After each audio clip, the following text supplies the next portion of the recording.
but it was basically he was on a track for like 2 years of like work at the job he had, then go to school, and then intern after that, and then like rinse and repeat, like 6 or 7 days a week for 2 years.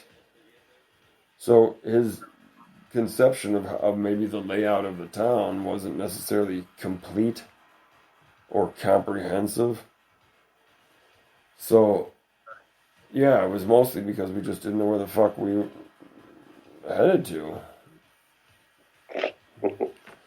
So after that, I mean, we moved up into Hollywood. Like we're going north.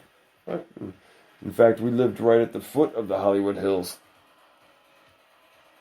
Like right between. All the dirty runoff was coming down to you. No. Yeah. The sluice, the LA River. All the splooges from the movie stars. The orgy parties. The eyes wide shut parties. But yeah, I liked the second place we lived was pretty cool. That was a cool place, area. Yeah, you could cruise around pretty safely and do your thing. Yeah, totally. I certainly felt I could. The Scientologists nipping at your heels.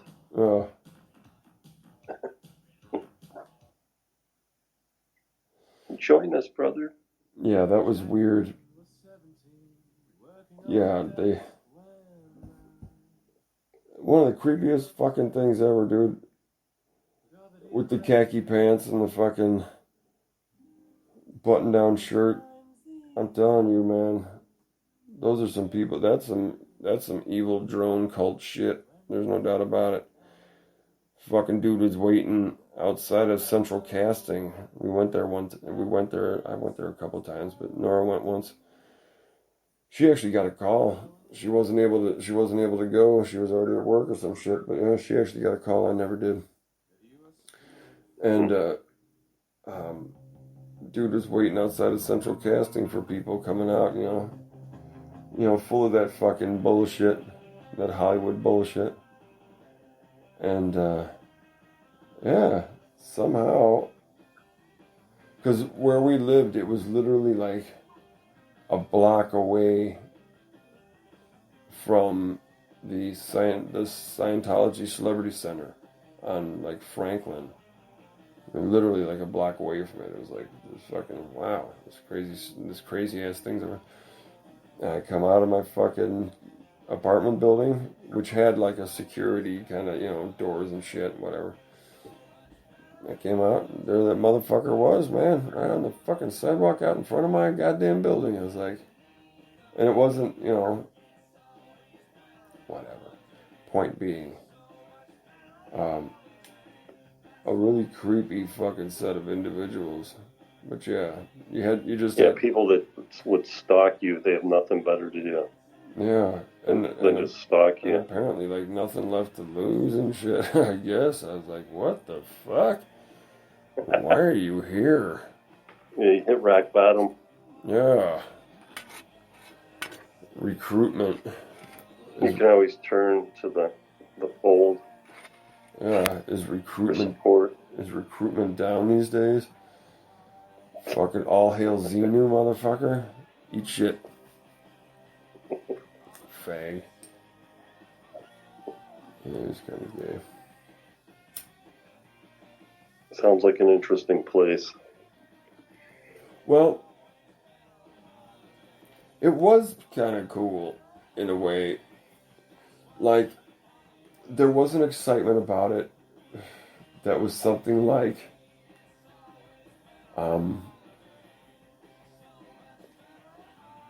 you never knew what was going to happen in the course of a day. When you left your house or you left your place, you never knew by the time you got home what was going to happen, but you always knew that it was going to be some sort of event or something remarkable would happen during the day. There was just a high instance of that kind of shit. Like, just weird shit would happen. Like, this one day I was down in,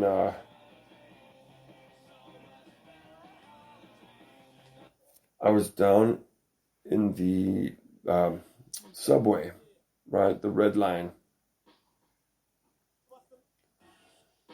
And this music right here, this is some music I found in LA in a garbage can.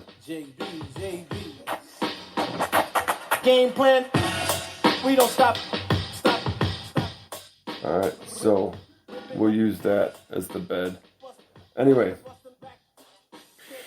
I was down in the red line, waiting for my train, and this big old black dude sitting there on this bench. I go sit down on the other side, you know, kind of like, it's a double-sided bench, and he's sitting over here on this one corner, I'm sitting on the opposite corner. And he's like, "Hey man, what's going on?" and all this shit, and just starts chatting. Well, one thing leads to another, and all of a sudden he's like talking about wanting to buy some like artwork or like in coins and shit and all these different things. Like, I was like, "That's cool." He's like, yeah. He's like, "I got the money to do it."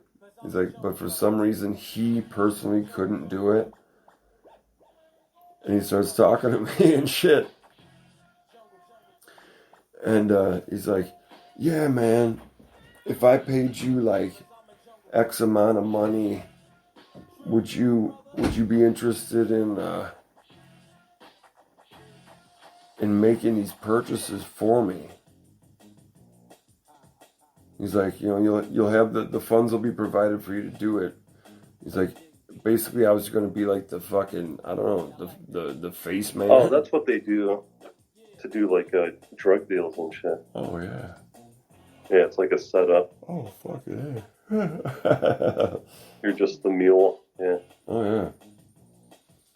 Like, "Oh, pick up this suitcase full of money for me, would you?" Yeah, and he's trying to set up another time that we could meet, like, you know, like right away, like hot pitching, you know, trying to pitch this, and it's like, you can only get up and walk away so fucking far. I mean, you're down in a fucking subway on a subway platform. You know, you're like, oh Jesus, it's like a captive audience and shit. And yeah, he's like, "Can I get your number? You know, we'll meet up again like tomorrow around this time or some shit." I'm like, uh-huh.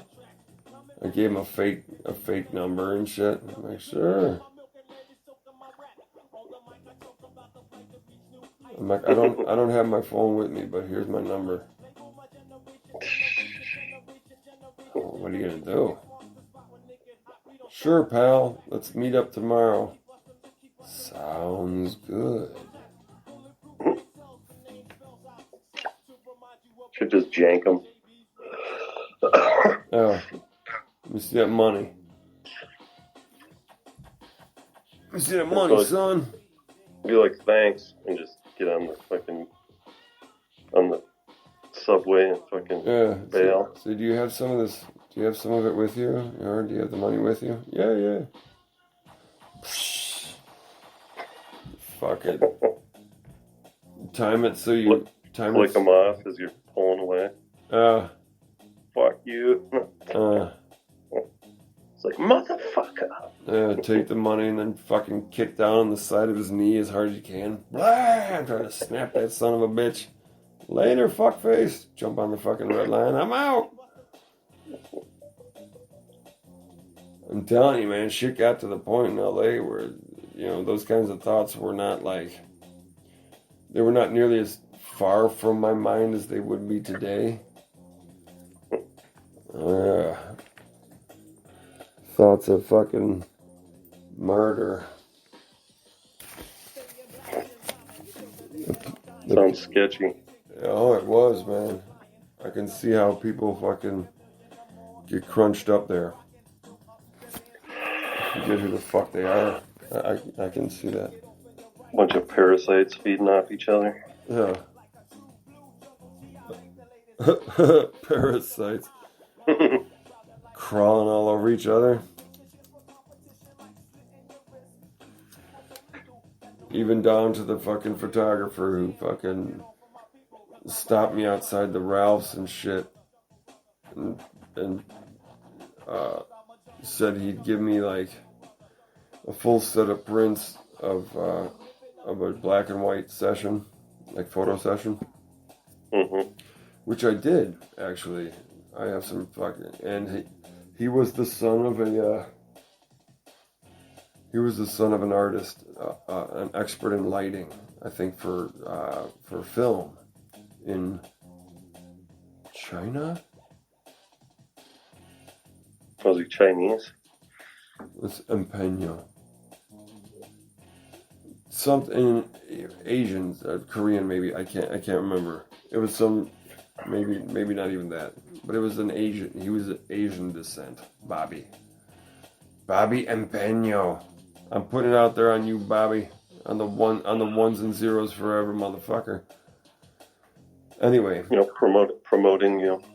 Yeah, I'll promote you, all right, you fucking little sawed-off fucking homo.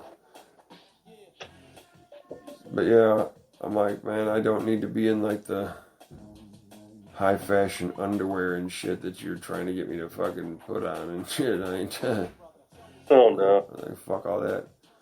You want to do like, so sexy, call me baby. Yeah. He was trying to get. Yeah, he was something. He's like, it's hot. It's real hot. Yeah. Fucking. It's hot.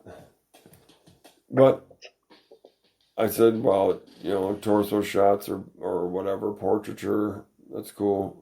But, you don't need to fucking have a shot of my junk and shit. What the fuck? Get the fuck out of here. Ain't happening. He hangs it up in his basement. Oh, yes. Very good. Oh, very good. He did produce some excellent fucking shots that I love, and I'm glad that he. Well, it's kind of cool because I have these prints. They're really, really well done. They look very like noir, very 50s kind of lighting and shit. The high contrast and shit. I mean, he really knew what the fuck he was doing with some lights and shit. It was boss. It was boss to see him how he did it. And then to see the work it produced, it was cool. So for that, it was worth it. And the shots are awesome, and they capture me when I was 35? Let's see. Yeah, 35. How much did that set you back? Nothing. All he wanted was a set of the prints. So I was like, yeah, that's cool. And I'm sure it's spank bank material for him, or maybe he peddled some of it to some weird, obscure, gay fucking publication or some shit. I don't know. I mean, we didn't sign any agreements about like, hey, you got rights on this shit. But then again, it was his camera and his film. Black market photos. Yeah. Spank Bank International. Volume fucking 86.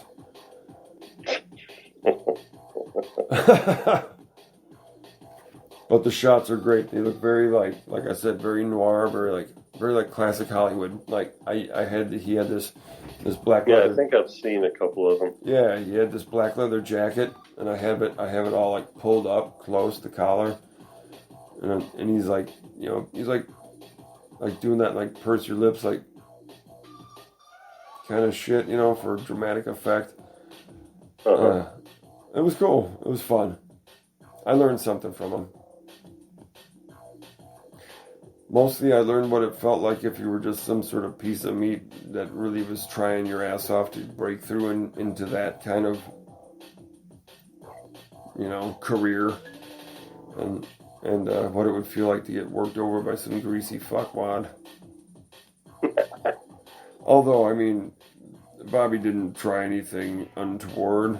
I mean, he was about as tall as my nipples and shit. I was just like, dude, what the fuck?